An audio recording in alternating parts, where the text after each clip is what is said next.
അരി നന്നായി കഴുകിയെടുക്കുക. തലേ ദിവസം പച്ചരി കുതിർത്ത് വെച്ചതാണ് ഉരുളി ചുട്ട ദോശ ഉണ്ടാക്കാൻ വേണ്ടിയിട്ട്.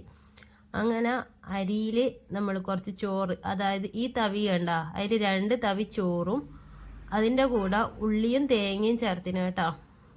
അതും ഇട്ടിട്ട് നന്നായിട്ട് അരക്കുക. ആവശ്യത്തിനുള്ള ഉപ്പ് ഇടാൻ വേണ്ടിയിട്ട് ആരും മറക്കൂലല്ലോ അല്ലേ. അങ്ങനെ അത് നന്നായി അരച്ചെടുത്തിട്ട്, അതായത് ഇടയ്ക്ക് 2 വട്ടം അരക്കാനുള്ള പിന്നെ അരി ഉണ്ടായിരുന്നു.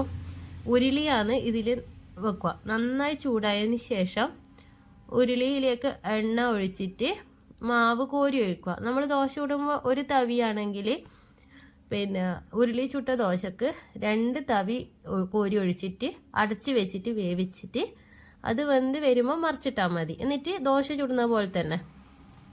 പിന്നെ ഒരു കാര്യം ശ്രദ്ധിക്കേണ്ടതെന്ന് വെച്ചാൽ ആദ്യം നന്നായി ചൂടായ ഉരുളി, പിന്നെ ഉരുളിക്ക് വേഗം നല്ല ചൂട് പിടിക്കുന്നതാണല്ലോ. അപ്പോൾ നമ്മൾ തീൻ്റെ അളവ് അങ്ങ് കുറച്ച് വെക്കണം, കുറേശ്ശെ.